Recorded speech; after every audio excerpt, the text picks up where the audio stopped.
Smart संदेश के Ghaziabad bulletin में आपका स्वागत है। मंगलवार आज की प्रमुख खबरें इस प्रकार हैं। दोस्तों ने ही की थी ऋषभ गुप्ता की गोली मारकर हत्या, एक गिरफ्तार, दो अभी फरार। सीएम योगी के आदेश पर बोले विधायक नंदकिशोर गुर्जर, यह सभी सनातन प्रेमियों की जीत है। विधायक के दरबार में हुआ संजय नगर रामलीला कमेटी का फैसला, दोनों पक्षों में कराई सुलह।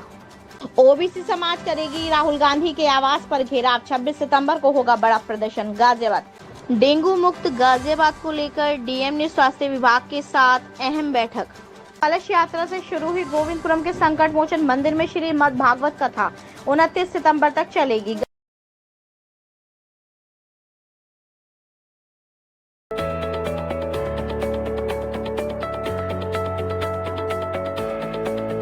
दोस्तों ने ही की थी ऋषभ गुप्ता की गोली मारकर हत्या, एक गिरफ्तार, दो अभी फरार। गाजियाबाद थाना सिहानी गेट क्षेत्र के नेहरू नगर में आज सुबह व्यापारी ऋषभ गुप्ता की गोली लगा शव मिलने से सनसनी फैल गई थी। दिन निकलते ही किसी व्यापारी का शव मिलने से व्यापारियों में भय व आक्रोश था। सूचना मिलने पर पहुंची पुलिस को ऋषभ गुप्ता के शव के पास एक तमंचा भी पड़ा मिला था। आशंका जताई जा रही थी कहीं व्यापारी ने खुद ही तो गोली नहीं मारी है, लेकिन पुलिस ने तीव्रता से मामले की जांच की तो हत्या अभियुक्तों के नाम भी प्रकाश में आ गए। पुलिस ने बताया कि ऋषभ गुप्ता पंचवटी कॉलोनी के निवासी थे। इस संबंध में परिजनों से पूछताछ की गई तो परिजनों ने बताया कि मंगलवार को दुकान बंद रहती थी, तो सोमवार की रात को ऋषभ दुकान बंद करके कहीं टहलने के लिए निकले थे तथा पत्नी को फोन कर बताया कि वह अपने दोस्तों के साथ कहीं घूमने जा रहे हैं। इस आधार पर दोस्तों के नाम प्रकाश में आए, जिनमें पुलकित गोयल, अनुज शर्मा, मुकुल, यह 4 लोग हरिद्वार के लिए निकले थे। मुकुल गोयल को हिरासत में लेकर पूछताछ की गई तो उसने घटनाक्रम इस प्रकार बताया कि ये चारों लोग हरिद्वार के लिए निकले थे। वह मेरठ से वापस होकर जब गाड़ी नेहरू नगर में रोकी तो अनुज द्वारा ऋषभ के सिर में गोली मार दी गई तथा तमंचा वहीं छोड़ दिया। उसके बाद वे लोग वहां से भाग गए। पुलिस अब पुलकित एवं अनुज की तलाश में जुटी है। आज सुबह थाना सिहानी गेट क्षेत्र में नेहरू नगर में सड़क के किनारे एक व्यक्ति का शव मिला था। बाद में जब उसे देखा गया तो उसके सिर में गोली लगी है, काफ़ी ब्लीडिंग है वहाँ पे, और पास में तमंचा भी पड़ा था। उसके पॉकेट में उसका एक मोबाइल भी था।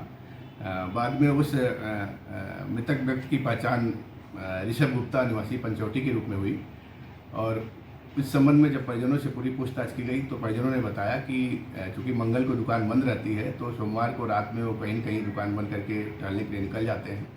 और उनकी पत्नी ने बताया कि रात में करीब 11 बजे उन्होंने फ़ोन किया कि वो अपने दोस्तों के साथ कहीं घूमने जा रहे हैं और सुबह तक आएंगे, खाना मत बनाना। और इस आधार पे जो दोस्तों के नाम आए उसमें एक पुलकित गोयल और एक अनुज शर्मा और एक मुकुल, ये 4 लोग गए थे। पुलकित की गाड़ी थी, ये हरिद्वार के लिए निकले हैं। और इसके बाद इसमें जो इनका जो साथी था मुकुल गोयल, वो हमारे हिरासत में इस समय। जब उससे पूछताछ की गई तो उसने पूरा घटनाक्रम इस प्रकार बताया कि ये लोग हरिद्वार के लिए निकले थे, गाड़ी में खाते पीते जा रहे थे अपना। परतापुर मेरठ में जब पहुँचे हैं तो गाड़ी यही मृतक ही चला रहा था। कहा नहीं अब हरिद्वार नहीं चलेंगे, चलो वापस चलते हैं। जब हम लोग वापस आने लगे तो फिर ये जो अनुज था वो अपने घर में थोड़ी देर के लिए रुकता है, 10-5 मिनट के लिए, फिर आके गाड़ी में बैठ जाता है। फिर इधर हम लोग शहर की तरफ आते हैं और नेहरू नगर में फिर वहाँ पे टॉयलेट के लिए गाड़ी रोकते हैं, और जैसे ही ऋषभ उतरता है अनुज शर्मा उसके जो सिर में गोली मार देता है, फिर वहीं पे तमंचा छोड़ देता है। फिर हम लोग वहाँ से भाग जाते हैं। तो इसमें कुल 3 नाम आए हैं, और जो मुकुल है, जो घटना क्रम की पूरी जानकारी दिया है, वो हमारी हिरासत में है। बाकी 2 पुलकित और अनुज की तलाश की जा रही है। शीघ्र ही इनकी गिरफ्तारी होगी और इसमें तत्परता से विधिक कार्रवाई सुनिश्चित की जा रही है। सीएम योगी के आदेश पर बोले विधायक नंदकिशोर गुर्जर, यह सभी सनातन प्रेमियों की जीत है। लोनी विधायक नंदकिशोर गुर्जर ने मंगलवार को सीएम योगी द्वारा दिए गए आदेशों पर कहा कि खाने पीने की चीजों में मानव अपशिष्ट पदार्थ मिलाकर देने की घटनाओं से पूरा देश आहत था। मुख्यमंत्री के इस निर्णय का हम स्वागत करते हैं। धर्म को खंडित करने का कुचक्र विदेशी ताकतों के माध्यम से देश में रचा जा रहा था।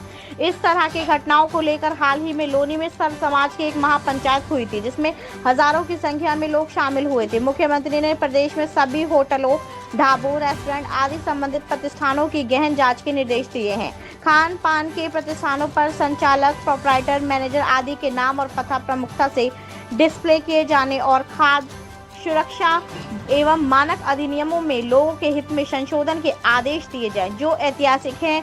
यह सभी सनातन प्रेमियों की जीत है। जाइए। आज उत्तर प्रदेश के यशस्वी मुख्यमंत्री माननीय योगी आदित्यनाथ जी ने जो निर्णय लिया है कि सभी अब नेम प्लेट लगाएंगे और ग्लव्स पहनेंगे और तमाम जो डिसीजन हैं स्वच्छता के लिए वो बधाई के पात्र हैं। उन्होंने और जो कैबिनेट ने आज निर्णय लिया है, हिंदुस्तान की जन जन की आवाज़ है। पूरा देश आहत था, सभी के धर्म को खंडित करने का, खंड करने का जो कुचक्र विदेशी ताकतों के इशारे पे हिंदुस्तान में रचा जा रहा था, उसके लिए निर्णय मील का पत्थर साबित होगा। और हमारा तो ये कहना है, जो लोग इन निर्णयों का विरोध कर रहे हैं उन लोगों को ये सोचना चाहिए कि कल एक मौलवी ने बोला कि हम लोग थूक करके उसको पवित्र करते हैं, बरकत करते हैं।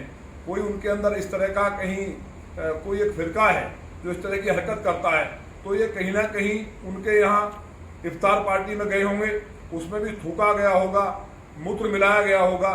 तो मेरा ये कहना है, जो भी लोग गए हैं, जो सनातन धर्म को मानते हैं, जो अन्य मान्यताओं को मानते हैं, उन लोगों को हरिद्वार जाकर के अपना शुद्धिकरण करना चाहिए, गंगा स्नान करना चाहिए, जिससे कि वो पुनः इस देश में। विधायक के दरबार में हुआ संजय नगर रामलीला कमेटी का फैसला, दोनों पक्षों में कराई सुलह। संजीव चौधरी ने छोड़ी आयोजन की जिम्मेदारी, अशोक चांदीवाल और मोहन सिंह रावत बने कार्यक्रम संयोजक। विधायक अजीतपाल त्यागी ने दोनों पक्षों में कराई सुलह। संजय नगर रामलीला कमेटी के दोनों पक्षों में विवाद का फैसला मंगलवार को विधायक अजीतपाल त्यागी के आरडीसी कार्यालय पर जाकर समाप्त हुआ। श्री आदर्श धार्मिक रामलीला कमेटी के दोनों पक्षों का विवाद लगभग 1 माह से सड़कों पर चल रहा है। चूंकि डिप्टी रजिस्ट्रार ने दोनों पक्षों के अध्यक्ष पद का चुनाव खारिज कर दिया है, परंतु परंपरागत आयोजन को कराना भी जरूरी था, इसलिए अपनी विधानसभा क्षेत्र में होने और एक बड़ा धार्मिक आयोजन होने के कारण इसका संज्ञान विधायक अजीतपाल त्यागी ने लेते हुए दोनों पक्षों की बातों को सुना, जिसमें दोनों पक्षों की सहमति से कमेटी के सदस्य अशोक चांदीवाल और मोहन सिंह रावत को इस आयोजन का संयोजक बना दिया गया है तथा कमेटी के दोनों पूर्व अध्यक्ष वीरेंद्र बाबू वर्मा और संजीव चौधरी दोनों को सभी के साथ मिलकर मोहन सिंह रावत का सहयोग करने के लिए कहा गया तथा कमेटी के दोनों पक्षों के सदस्यों को एक ही सूची में सम्मिलित करते हुए समान रूप से कार्यक्रम के आयोजन की जिम्मेदारी दी गई। इस समझौते पर दोनों पक्ष के लोगों ने खुशी जाहिर करते हुए विधायक अजीतपाल त्यागी का धन्यवाद दिया और कार्यक्रम संयोजक अशोक चांदीवाल और मोहन सिंह रावत को बधाई दी। अगर आप भी वृंदावन धाम में वास करना चाहते हैं तो गोल्ड ब्रिक्स रियल्टी लेकर आए हैं आपके लिए एक शानदार आवासीय प्रोजेक्ट, जिसमें आप मात्र 1 लाख रुपए देकर प्लॉट्स बुक करा सकते हैं और यहां आपको मिलने वाली है वर्ल्ड क्लास सुविधाएं, जिसमें आप 12 महीने की आसान किश्तों पर भी प्लॉट्स बुक करा सकते हैं। तो जल्दी कीजिए और दिए गए नंबरों पर संपर्क कीजिए। राधे राधे। ओबीसी समाज करेगी राहुल गांधी के आवास पर घेराव, 26 सितंबर को होगा बड़ा प्रदर्शन। गाजियाबाद। भारतीय जनता पार्टी और ओबीसी मोर्चा लगातार राहुल गांधी के द्वारा अमेरिका में दिए गए आरक्षण खत्म करने के बयान को लेकर घेराव हो रहा है। साथ ही अब ओबीसी मोर्चा भी इसको लेकर पूरी रणनीति बना चुका है। ओबीसी मोर्चा के प्रदेश अध्यक्ष नरेंद्र कश्यप के आवास और जल निगम गेस्ट हाउस पर ओबीसी समाज की एक बैठक आयोजित की गई। बैठक में रूपरेखा बनाई गई कि 26 सितंबर को गाजीपुर बॉर्डर से राहुल गांधी के घर तक का घेराव का कार्यक्रम रखा जाएगा। उनके खिलाफ नारेबाजी और आरक्षण खत्म करने को लेकर उनके बयान को लेकर भारतीय जनता पार्टी आक्रामक रुख अपनाएगी। इस दौरान उत्तर प्रदेश ओबीसी मोर्चा के प्रदेश अध्यक्ष नरेंद्र कश्यप के आवास पर समाज के लोगों और पदाधिकारियों के साथ बैठक कर आगे के कार्यक्रम को सफल बनाने की रणनीति बनाई गई।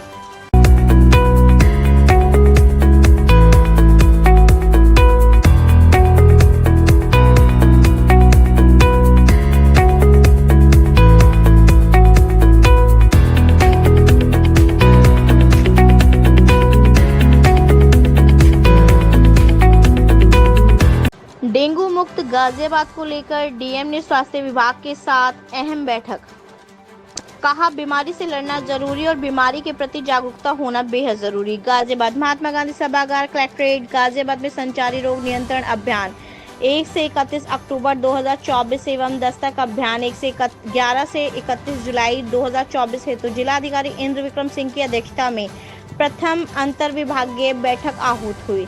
जिलाधिकारी इंद्र विक्रम सिंह ने कहा कि अभी तक स्वास्थ्य विभाग द्वारा दस्तक अभियान एवं संचारी रोग अभियान के तहत जो कार्य किए गए हैं उनका संतोषजनक परिणाम आए हैं। इसे देखते हुए आगे और भी सचेत रहने की आवश्यकता है। आवश्यकता के अनुसार फॉगिंग की जाए। फॉगिंग से मच्छर मरते हैं, इधर उधर हो जाते हैं, इसलिए हमें चाहिए कि मच्छर पनपने ही नहीं दें। इसके लिए कहीं भी साफ पानी या गंदा पानी इकट्ठा ना होने दें, क्योंकि साफ पानी में डेंगू का मच्छर पनपता है।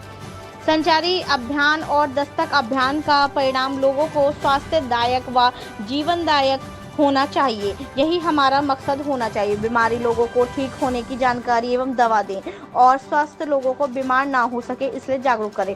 डेंगू का मच्छर 3-4 फीट ऊंचाई तक उड़ता है और काटता है, इसीलिए फुल साइज के कपड़े पहनने चाहिए। संचारी रोगों से बचने के लिए सभी विभाग मिलकर सफाई अभियान चलाएं। जन जागरूकता हेतु स्थानीय लोगों एवं समाज सेवियों का साथ लें। अभियान के दौरान लोगों से उनकी बीमारी जानना जितना जरूरी है उससे भी ज्यादा जरूरी उन्हें बीमारी के प्रति जागरूक करना है।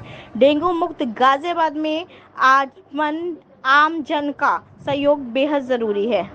कलश यात्रा से शुरू हुई गोविंदपुरम के संकट मोचन मंदिर में श्रीमद् भागवत कथा 29 सितंबर तक चलेगी। गाजियाबाद संकट मोचन हनुमान मंदिर ए ब्लॉक पार्क के गौर होम्स गेट नंबर 1 के पास 22 सितंबर से श्रीमद् भागवत कथा का आयोजन किया जा रहा है। कथा वाचन के लिए वृंदावन धाम से आचार्य विष्णु कौशिक पधारे हुए हैं।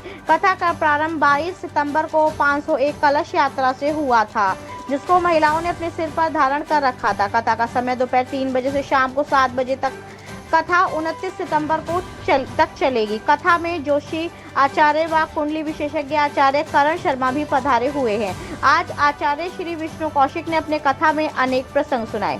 नहीं है कृपया लाइक और सब्सक्राइब अवश्य करें और हाँ, पहले आइकॉन अवश्य दबाएं ताकि आपको हमारी लेटेस्ट वीडियो का नोटिफिकेशन मिलता रहे। धन्यवाद।